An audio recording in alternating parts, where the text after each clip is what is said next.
Pourquoi personne ne regarde vos clips? Bonjour à tous, bienvenue dans cette vidéo. Je m'appelle Tariq, je suis producteur, éditeur et artiste à succès, plusieurs fois certifié disque d'or et de platine. Et aujourd'hui, j'aide des artistes et des producteurs indépendants à vivre de leur musique. Pourquoi est-ce que, même si vous balancez des clips avec régularité, même si vous référencez bien vos vidéos, même si vous avez des relais, des choses comme ça, pourquoi est-ce que personne ne regarde vos clips? Pourquoi est-ce que les scores n'explosent pas? Avant de répondre à la question, je vais vous inviter à cliquer sur le bouton s'abonner pour rejoindre plusieurs dizaines de milliers d'artistes et de producteurs indépendants qui aspirent à vivre de leur musique. Alors, ce qu'il faut bien comprendre avec YouTube, c'est que c'est un robot, c'est un algorithme. Un algorithme, c'est rien de plus qu'un programme informatique qui agit en se basant sur des requêtes qui ont été programmées d'avance. Donc, plus vous allez comprendre l'algorithme, plus vous allez savoir ce qu'il faut faire pour le séduire et pour qu'il travaille pour vous. Et l'algorithme notamment, il a une particularité, c'est que s'il ne sait pas ce que vous faites, s'il ne comprend pas ce que vous faites, ni qui vous attirez, ni à qui ça peut plaire, il va pas bosser. C'est comme si vous disiez à un restaurateur, je vais t'amener des clients, dis-moi qui tu veux, et le restaurateur dit, je sais pas, amène qui tu veux. Vous n'allez pas vous fouler. Là, c'est un peu ça l'idée. Quand vous créez une chaîne YouTube, que vous balancez du contenu, des clips, des vidéos, des covers, etc., si sur vos 1000 premiers visiteurs, il n'y a pas une tendance bien marquée sur le type de profil que vous attirez tout et n'importe quoi. Et ça, l'algorithme, il a la flemme de bosser dessus. Il va se dire, attends, je sais pas si c'est plus des hommes, plus des femmes, j'ai toutes les tranches d'âge représentées, j'ai tous les genres musicaux, j'ai tous les goûts, j'ai tous les trucs, j'ai tous les partis politiques, j'ai toutes les religions. Je sais pas à qui m'adresser. Qu'est-ce que tu veux que je foute? Je sais pas vers qui aller, à qui montrer ce contenu-là pour que ça fasse mouche, pour que ça matche. Et comme YouTube, sa priorité principale, c'est l'expérience utilisateur, s'il n'est pas certain à 100 000% qu'en montrant votre clip à une personne, ça va lui plaire, il préfère ne rien faire et ne pas lui montrer. Du coup, partant de ce principe-là, votre job à vous, c'est de donner de la data à YouTube. C'est de lui montrer qui vous voulez attirer. C'est de lui montrer ce que vous voulez faire. Et pour ça, ça passe bien sûr par un bon référencement, par une chaîne YouTube bien organisée avec des playlists à thème, par des mots-clés, etc. Mais ça passe aussi et surtout par amener du trafic. Alors comment faire? Comment faire pour que vos vidéos soient davantage vues et que l'algorithme prenne le relais? Eh bien, vous devez amener des personnes régulièrement qui ont le même profil à regarder votre clip. Et là, la notion d'avatar va être importante. On en parle dans la formation PIS. J'en ai déjà beaucoup parlé sur cette chaîne YouTube aussi, je ne vais pas revenir dessus. L'avatar, c'est votre fan idéal. Si vous êtes capable, par exemple, de créer une publicité qui attire 20 000 de vos fans idéaux, même profil, donc des hommes qui ont entre 25 et 35 ans, qui écoutent plutôt, je sais pas moi, du rock, qui sont basés en France, etc. Vous voyez tout ce profil-là, bien segmenté, vous amène un profil bien particulier.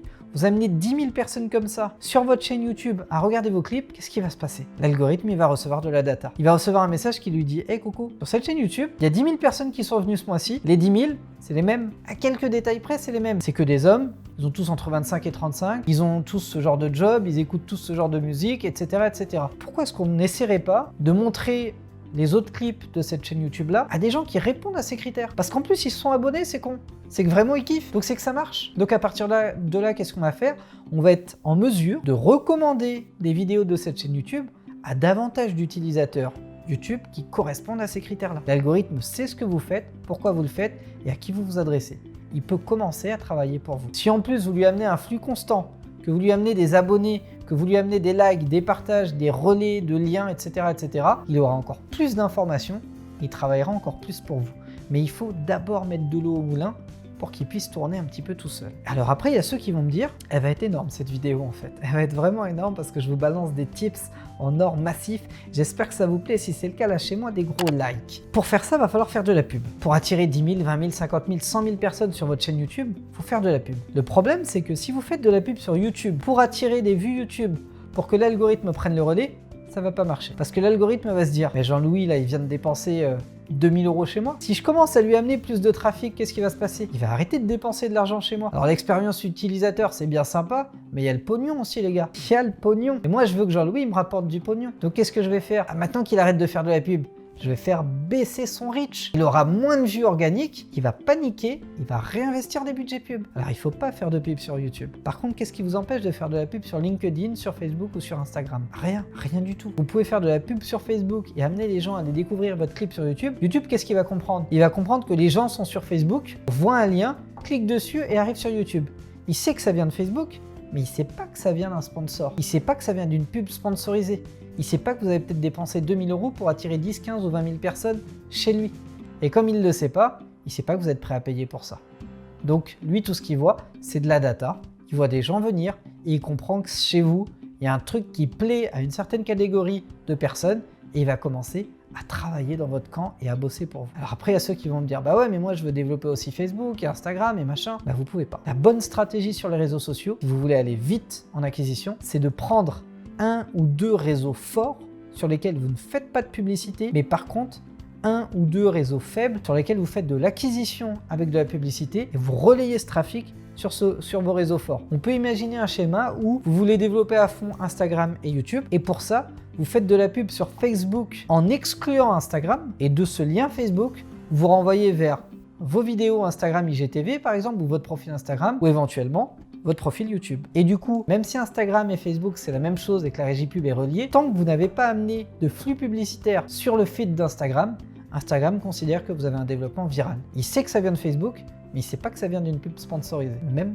topo. Pareil sur TikTok si vous souhaitez développer TikTok, pareil sur LinkedIn si vous souhaitez développer LinkedIn, pareil sur votre propre site personnel si vous souhaitez développer votre propre site. Vous installez un tag Google sur votre site, le tag sait d'où viennent les flux de personnes, mais il ne sait pas que ça vient de la pub. Donc à partir de là, il ne va pas faire baisser votre reach sur des recherches de mots-clés ou des choses comme ça par rapport à Google Ads. Donc ce qu'il faut retenir de cette vidéo, c'est que pour amorcer la visibilité d'une chaîne YouTube, ce qu'il faut, c'est mettre de l'eau au moulin, donc amener du trafic, soit par de la pub, soit par des partenaires qui vous relaient, soit par des sites, soit par tout ce que vous voulez, mais en tout cas, il faut amener du trafic pour donner de la data à YouTube. Si jamais vous faites du trafic avec de la pub, il ne faut pas que ça vienne de la plateforme en elle-même, il faut que ça vienne d'ailleurs, Instagram, Facebook, LinkedIn, TikTok, Twitter, d'où vous voulez, mais pas de YouTube et pas de Google non plus, parce que les deux régies sont reliées. Et à partir de là, vous êtes capable d'avoir un flux constant de vues, d'abonnés, qui alimente votre algorithme, et quand l'algorithme a compris ce que vous faites, il va commencer à jouer dans votre camp. Et c'est là que vous allez avoir une courbe qui va faire ça, et d'un coup, whoop, et ça monte. Et c'est précisément ce que je vous apprends à faire dans ma formation. Donc si jamais vous voulez aller plus loin, apprendre comment mettre en pratique ce que je viens de vous décrire aujourd'hui précisément, vous cliquez sur le lien dans la description, ça va vous amener sur une formation qui est très courte mais très complète avec énormément de valeur ajoutée, qui est vraiment pas vendue cher pour le coup et qui va vous aider à booster littéralement le démarrage de votre chaîne YouTube. Merci d'avoir été attentif à cette vidéo. Si jamais ça vous a plu, appris des choses, inspiré ou motivé, lâchez-moi un gros like. Abonnez-vous à la chaîne YouTube Producteur à Succès si ce n'est pas encore fait. Ça va vous permettre justement de voir apparaître dans vos fils d'actualité YouTube les prochaines vidéos que je vais être amené à publier sur cette chaîne YouTube, même si vous ne venez pas regarder tous les jours sur ma chaîne. C'est l'intérêt de s'abonner. Activez la cloche de notification si vous souhaitez être prévenu également à chaque fois qu'une de nos vidéos est publiée. Déchirez tout. Je vous souhaite le meilleur pour la suite. Et tous ceux qui vont suivre la formation, je peux vous garantir que vous allez kiffer la méthode que je vais vous présenter et que je vais vous aider à appliquer. Et je vous dis ciao.